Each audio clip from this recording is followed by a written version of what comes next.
Hello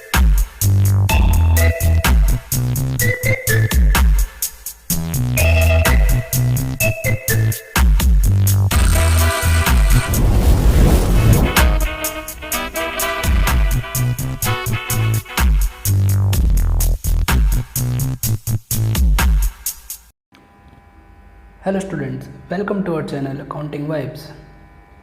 students, आज हम discuss करने वाले हैं क्लास 12th का syllabus. Basically today I will be talking to class 12th student and will be discussing their exam pattern. So let's get started. अगर हम class 12th की बात करते हैं, CBSE बोर्ड की अगर हम बात करते हैं, जो उसमें सब्जेक्ट है अकाउंट्स, इसका कोड होता है 055। और अगर हम अकाउंट्स की बात करते हैं तो ये आपका 100 मार्क्स का सब्जेक्ट होता है। कितने मार्क्स का? 100 मार्क्स का ये सब्जेक्ट होता है। कोड होता है इसका 055। इसके दो सेग्रीगेशन है। एक तो उसमें 80 मार्क्स का 3 आवर्स वाला एग्ज़ाम होता है। एक तो उसमें 80 मार्क्स का 3 आवर्स वाला एग्ज़ाम होता है एंड इसमें एक 20 मार्क्स का प्रोजेक्ट वर्क होता है। 80 मार्क्स का तो 3 आवर्स वाला एग्ज़ाम हो गया एंड 20 मार्क्स का एक प्रोजेक्ट वर्क होता है। ये जो 80 मार्क्स वाला एग्ज़ाम है, इसके लिए आपको 3 बुक्स पढ़नी पड़ेंगी। इसके लिए आपको 3 बुक्स पढ़नी पड़ेंगी, ठीक है। Volume 1, volume 2 and volume 3। Understood? Volume 1 में आपको क्या पढ़ना है? वॉल्यूम 1 में आपको वॉल्यूम 1 आपकी 40 मार्क्स की होती है, वॉल्यूम 2 आपकी 20 मार्क्स की हो गई एंड वॉल्यूम 3 भी आपकी 20 मार्क्स की होती है। वॉल्यूम 1 में हम क्या क्या पढ़ेंगे वो देखते हैं। वॉल्यूम 1 में एक तो हम नॉन प्रॉफिट ऑर्गेनाइजेशंस के बारे में पढ़ेंगे। एक तो नॉन प्रॉफिट ऑर्गेनाइजेशंस के बारे में पढ़ेंगे, एक हम पार्टनरशिप बिजनेस के बारे में पढ़ेंगे, ठीक है। पार्टनरशिप जो आपकी आएगी वो 30 मार्क्स की आएगी एंड नॉन प्रॉफिट ऑर्गेनाइजेशन के आपका 10 मार्क्स का हो गया। तो बेसिकली आपका 40 मार्क्स का हो गया वॉल्यूम 1। वॉल्यूम 2 की अगर हम बात करते हैं तो इसमें एक तो हम पढ़ेंगे accounting for companies. In this we will be studying 3 chapters: share capital, debentures and redemption.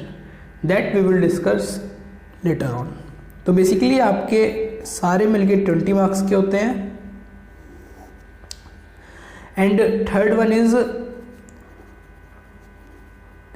Analysis of financial statement, that is of 12 marks and cash flow statement,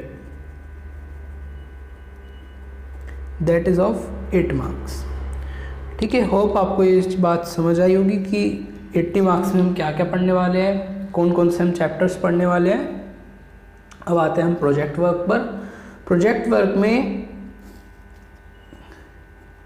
एक तो 12 मार्क्स का आपका रिटन एग्ज़ाम होगा जो कि 1 आवर का होगा और ये स्कूल में ही होगा, ठीक है। एक इसमें 4 मार्क्स का आपका प्रोजेक्ट फाइल बनाने के लिए बोला जाएगा आपको एंड 4 मार्क्स का आपका वाइवा होगा। ये आपका एक्सटर्नल एग्जामिनर्स आके लेंगे जो कि CBSE सेंड करती है, ठीक है। तो ये पूरा प्रीफेस था कि हम क्लास 12th का क्या सिलेबस होने वाला है, 80 मार्क्स का exam and project work all. So अब बात आती है कि भाई क्लास कहाँ से शुरू करें, कौन से चैप्टर से शुरू करें। इसमें सबसे इम्पॉर्टेंट चैप्टर जो हमें लगता है या सभी स्टूडेंट्स को सबसे पहले प्रिपेयर करना चाहिए वो है पार्टनरशिप अकाउंट्स। हम भी इसी से अपना लेक्चर 1 स्टार्ट करेंगे। We will be starting our lecture 1 from partnership accounts because volume, you can see volume 1 is of 40 marks which is the most important volume among all। And रही बात कि भाई अकाउंट्स कैसा है, इजी है, hard है, मैं आपको लिख के दे देता हूँ। ये क्लास 12th का एग्जाम अकाउंट्स सुपर इजी है, सच में सुपर इजी है। तो बेसिकली दिक्कत कहाँ पे आती है? दिक्कत आती है स्टूडेंट इसको रटते हैं। So we don't have to do रट्टाफाइड, we don't have to do रट्टाफाइड, हमें रटना नहीं है कुछ भी। एंड अगर हम नहीं रटेंगे तो बिलीव मी अकाउंट्स आपके लिए सुपर इजी होने वाला है। तो what we have to do, we have to clear our concept, we have to build our concept, we have to do the concept building approach, and for that you have to join our channel, you have to connect it with me, and for that you can also join our WhatsApp group, and the link of that WhatsApp group I will be providing in the description box. एक बात और discuss कर लेते हैं हम। CBSE ने exam pattern भी issue कर दिया है नोटिफिकेशन के थ्रू। एग्ज़ाम पैटर्न क्या रहेगा? तो एग्ज़ाम पैटर्न आपका रहेगा 1 मार्क्स के आपको 20 क्वेश्चंस मिलेंगे, 3 मार्क्स वाले आपको 2 क्वेश्चंस मिलेंगे, 4 मार्क्स वाले आपको 5 क्वेश्चंस मिलेंगे, 6 मार्क्स वाले आपको 3 क्वेश्चंस मिलेंगे, एंड 8 मार्क्स वाले जो कि हाईएस्ट मार्क्स है CBSE के एग्ज़ाम पेपर में, वो मिलेंगे आपको 2 क्वेश्चंस। तो इनका अगर हम टोटल करते हैं तो ये देखिए आपका 20 मार्क्स तो ये हो गए, 6 मार्क्स ये हो गए आपके, 20 मार्क्स ये हो गया, 18 मार्क्स ये हो गए, एंड 16 मार्क्स ये हो गए, तो टोटल 80 मार्क्स। ठीक है, और टोटल क्वेश्चंस की बात करें तो टोटल 32 क्वेश्चंस होते हैं। ओके, और बहुत अच्छी बात क्या है CBSE की, इन क्वेश्चंस में इंटरनल चॉइस होती है।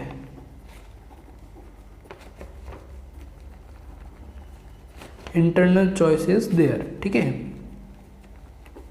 तो इस चीज़ का हमें ध्यान रखना है कि भी इंटरनल चॉइस आपको हर एक मार्क्स में मिल जाएगी। 1 मार्क्स वाले में मिलेगी, 3 मार्क्स वाले में भी, 4 मार्क्स वाले में भी, 6 मार्क्स वाले में भी, एंड 8 मार्क्स वाले में आपको इंटरनल चॉइस मिलेगी। ठीक है, आज जो हम शुरू करने वाले हैं, आज हम शुरू करेंगे अपना ये पार्टनरशिप। हम पार्टनरशिप के थ्रू अपना क्लास 12th का फर्स्ट लेक्चर आज शुरू करेंगे, जो कि 30 मार्क्स का होता है, और ये सच में इम्पॉर्टेंट है एग्ज़ाम के लिए, बहुत इम्पॉर्टेंट है। आप ही देख लीजिए, 30 मार्क्स हर किसी के लिए इम्पॉर्टेंट होंगे। ठीक है, तो हम अगर अपने फर्स्ट चैप्टर की अगर बात करें आज, चैप्टर 1। अच्छा, मैं आपको बता देता हूँ कि हम बुक्स कौन सी फॉलो करने वाले हैं। एक तो हम बुक फॉलो करेंगे TS ग्रीवाल सर की, and we will follow DK Goyal. Links मैं आपको डिस्क्रिप्शन बॉक्स में प्रोवाइड कर दूंगा, आप फ्लिपकार्ट पर उसको बाय कर सकते हैं। ठीक है, लिंक मैं आपको डिस्क्रिप्शन बॉक्स में प्रोवाइड करने वाला हूँ। तो इन दोनों बुक को हम फॉलो करने वाले हैं throughout the year, and we will be discussing their questions. और रही बात NCERT की, ये इसमें फुल फ्लैज कवर्ड है, तो NCERT से टेंशन नहीं लेनी कि NCERT नहीं कराई या क्या हुआ, वो इसमें कवर होने वाली है फुल फ्लैज। ठीक है, तो हम चैप्टर फर्स्ट की स्टार्ट करते हैं। अपना चैप्टर फर्स्ट स्टार्ट करते हैं पार्टनरशिप का। Chapter first our for partnership is fundamentals. It is fundamentals. तो बेसिकली इसमें हमें पढ़ना क्या है ये समझना है आज हमें। फुल फ्लैज वीडियो में इसकी अलग बनाऊंगा जिसमें हम इसके प्रैक्टिकल क्वेश्चंस करेंगे। आज हम इसकी सिर्फ थ्योरी पढ़ेंगे पार्टनरशिप की, बेसिकली क्या होता है, क्यों होता है, एंड फीचर्स क्या होते हैं इसके, राइट्स क्या होते हैं पार्टनर्स के, वो सब आज हम पढ़ने वाले हैं पार्टनरशिप में। ठीक है, तो मैं आपको बता दूं हमारी क्लासेस कैसे होती हैं। क्लास में आपको 2 रजिस्टर मेंशन करने हैं। एक तो होता है हमारा कॉन्सेप्ट रजिस्टर एंड दूसरा प्रैक्टिकल रजिस्टर। ठीक है, ये 2 आपको रजिस्टर बनाने हैं सब स्टूडेंट्स को। पहला concept register and then practical register. इसमें कॉन्सेप्ट रजिस्टर में डेली बेसिस के कॉन्सेप्ट्स आपको लिखने हैं जो कि मैं क्लास में डिस्कस करूँगा, एंड प्रैक्टिकल रजिस्टर में आपको होमवर्क कंप्लीट करना है अपना। ठीक है, तो शुरू करते हैं। अच्छा, हम क्लास 11th की एक बात याद करना चाहते हैं पहले। क्लास 11th में किस किस को याद है, एक चैप्टर पढ़ा था हमने, सोल प्रोप्राइटरशिप। क्लास 11th में एक चैप्टर पढ़ा था हमने, सोल प्रोप्राइटरशिप। किस किस को याद है? हम तो भूल गए सर, हमें याद कहाँ है, क्लास 11 था। अच्छा, सोल प्रोप्राइटर में क्या होता था, एक बंदा होता था ये, ठीक है, एक बंदा क्या होता था, ओनर होता था, इसको बोलते थे सोल प्रोप्राइटर।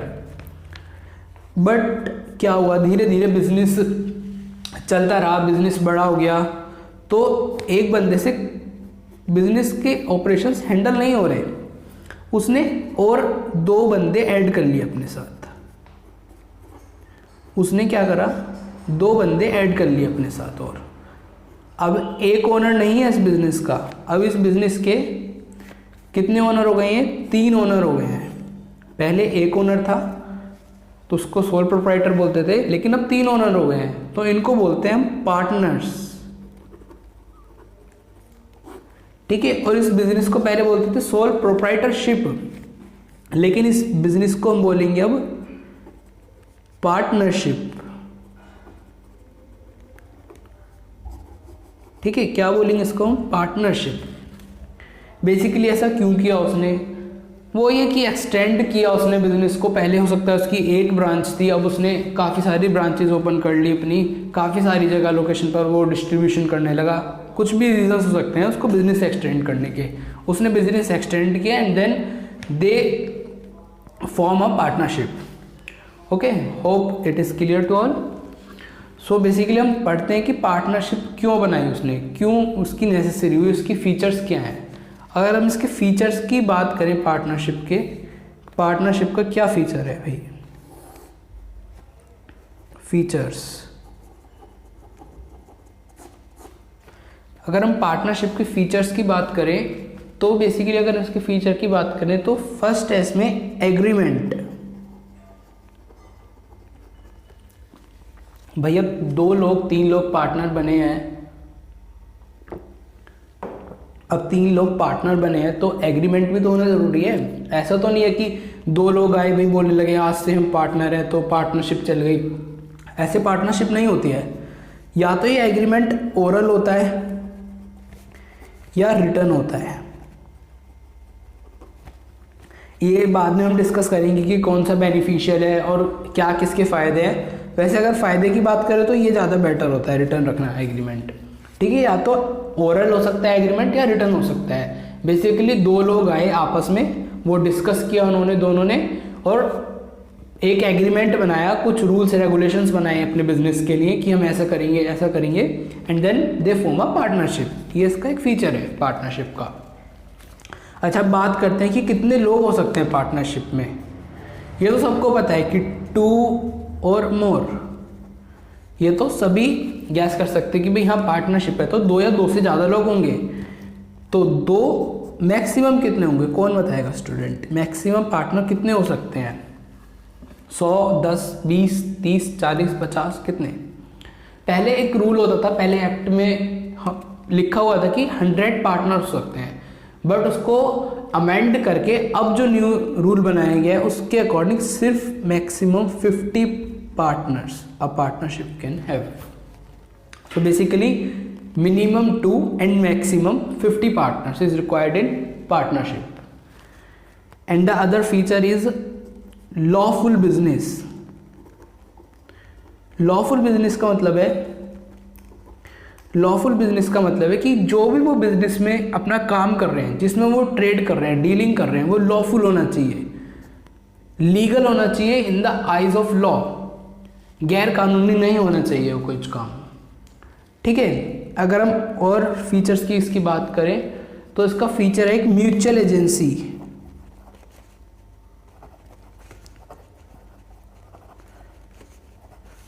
इसका एक फीचर है म्यूचुअल एजेंसी। म्यूचुअल एजेंसी का मतलब होता है, अच्छा इसको डिटेल में हम लिख लेते हैं एक बार। इसका मतलब क्या होता है, बिजनेस, लिख लो उसको, can be carried by all, business can be carried on by all, इसको ऑन लिख लेते हैं यहाँ पे, can be carried on by all और एनी ऑफ देम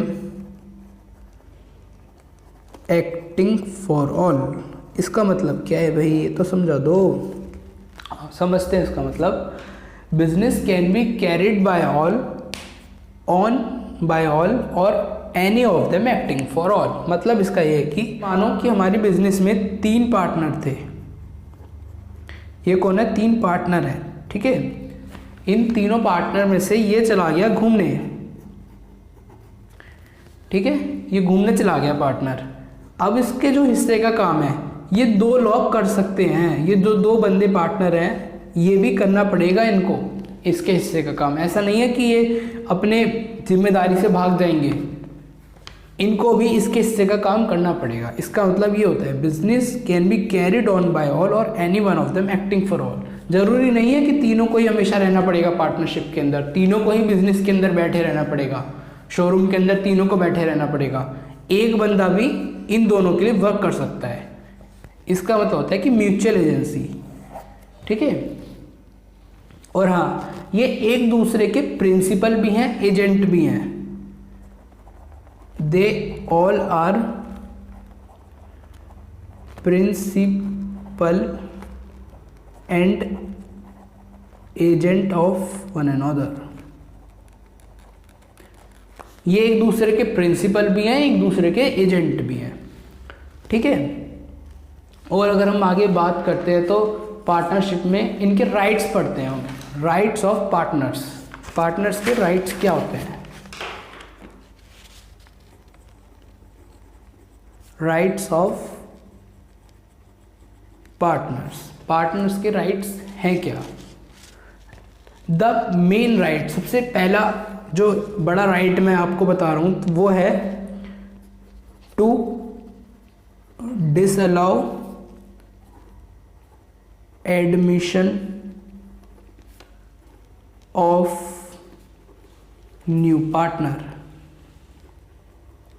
इसका मतलब हम समझते हैं। इसका मतलब क्या है, एक एज्यूम करो एक बिजनेस है, ये पार्टनरशिप बिजनेस है एक, ठीक है। इसमें क्या हुआ, हमारे 20 पार्टनर्स थे, ठीक है। 20 पार्टनर्स से अच्छा बिजनेस चल रहा है, अच्छे प्रॉफिट कमा रहा है ये। बट एक इसमें एक बंदा था SRK। ये SRK इसमें पार्टनरशिप में आना चाहता है इस बिजनेस में। तो ये गया इन बंदों के पास, इस ग्रुप के पास गया, इन लोगों के पास, सबके पास कि मेरे को पार्टनर बना लो, मेरे को पार्टनर बना लो। तो इसमें से क्या हुआ कि भाई 19 लोग, 19 बंदे तो तैयार हो गए एंड एक ने बोला कि नहीं, मुझे SRK को पार्टनर नहीं बनाना। वोट हुई, इनकी वोटिंग हुई इनके सब के बीच में, और उसमें 19 लोगों ने तो क्या बोला, यस, कि इसको पार्टनर बना लेते हैं। एंड सिर्फ एक ने बोला नो, इसको पार्टनर नहीं बनाना हमें। तो आप अब मुझे बताइए इसको दोबारा पढ़कर कि ये पार्टनर बनेगा या नहीं बनेगा। बस सोचिए एक बार क्या होगा, ये पार्टनर SRK बन सकता है या नहीं बनेगा। इसको दोबारा पढ़ते हैं। To disallow admission of new partner, ये क्या है, राइट ऑफ पार्टनर। हर एक पार्टनर का राइट है कि वो चाहे तो किसी के एडमिशन को भी रोक सकता है। तो इस अकेले पार्टनर के पास पूरा राइट है कि इसके एडमिशन को रोक सके। तो जब तक सारे एग्री नहीं करेंगे, जब तक 20 के 20 एग्री नहीं करेंगे, तो जब तक न्यू एडमिशन नहीं हो सकता, तब तक न्यू एडमिशन किसी पार्टनर का नहीं हो सकता, ठीक है। अंडरस्टूड। सेकंड हम राइट पर आते हैं। तो सेकंड राइट आता है right to be consulted.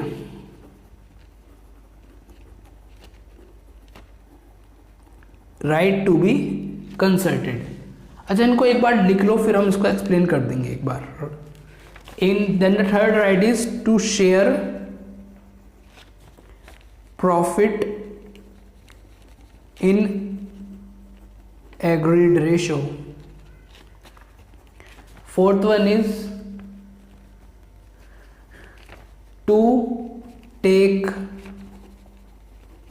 part in conduct of business. Fifth will be right to retire from firm. Sixth one is right to inspect the books of accounts.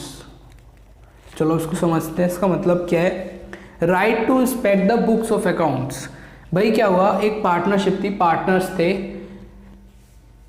हो सकता है कि कुछ पार्टनर्स बिजनेस में इतने indulge ना हो, बट उनको प्रॉफिट राइट्स देखने का, प्रॉफिट देखने का, अपनी बुक्स ऑफ अकाउंट्स देखने का, इंस्पेक्ट करने का पूरा हक है कि कभी भी आ सकते हैं वो अपनी बुक्स देख सकते हैं. हर एक पार्टनर के पास अपनी बुक्स ऑफ अकाउंट्स को देखने का पूरा हक है कि उसको कितने प्रॉफिट हुए, कितना सेल हुआ है, वो देख सकता है partner. Right to retire from firm. जब भी पार्टनर चाहे वो रिटायर हो सकता है, उसको कोई नहीं रोक सकता. Right to take part in conduct of business. जिस पार्टनर का भी चाहे वो काम कर सकता है, उसको कोई बिजनेस में काम करने से नहीं रोक सकता. Right to share profit in agreed ratio. Profit share करना बहुत ज़रूरी है पार्टनर को. ऐसा नहीं हो सकता कि किसी पार्टनर को हम डिसअलाउ कर दें प्रॉफिट शेयर करने के लिए. सबको प्रॉफिट मिलेगा. Right to be consulted. Basically right to be consulted about, इसको पूरा लिख लेते हैं. Right to be consulted about the affairs of business. Basically business में क्या चल रहा है, क्या नहीं चल रहा है, क्या सामान आ रहा है, क्या जा रहा है, कितने एम्प्लॉयज़ हैं, वो सब कंसल्ट कर सकता है. ऐसा नहीं किसी पार्टनर को हम बोल दे कि तुम दूर रहो, तुमने बस पैसा लगा दिया बिजनेस में, अब तुमको कुछ नहीं बताएंगे. ऐसा नहीं हो सकता. उसके पास पूरा राइट है कि वो बिजनेस में कंसल्ट कर सके, बिजनेस के अफेयर्स को समझ सके कि क्या चल रहा है, क्या नहीं चल रहा है बिजनेस में. ठीक है. सो आई होप कि आप लोगों को ये छोटा सा समरी पार्ट समझ आया है कि हमारे सिलेबस में क्या क्या है, हम अकाउंट्स में क्या पढ़ने वाले हैं. सीबीएसई के अकाउंट्स में कितने मार्क्स का प्रोजेक्ट होता है, कितने मार्क्स का एग्ज़ाम आता है. 3 वॉल्यूम होती है हमारी, ये हमने समझा. आज हमने एग्ज़ाम पैटर्न देखा कि एग्ज़ाम पैटर्न क्या होता है, एंड थोड़ा सा हमने डिटेल एनालिसिस किया थ्योरी पार्ट का. फंडामेंटल्स में पार्टनरशिप क्या होती है वो हमने समझा, मैक्सिमम लिमिट क्या है पार्टनर की वो हमने समझा, कुछ फीचर्स हमने पढ़े, and then we discuss some rights. So I hope कि आप लोगों को समझ आया. And still if you face any problem regarding this video, so you can comment in comment box and I will surely reply to all the students. Thank you.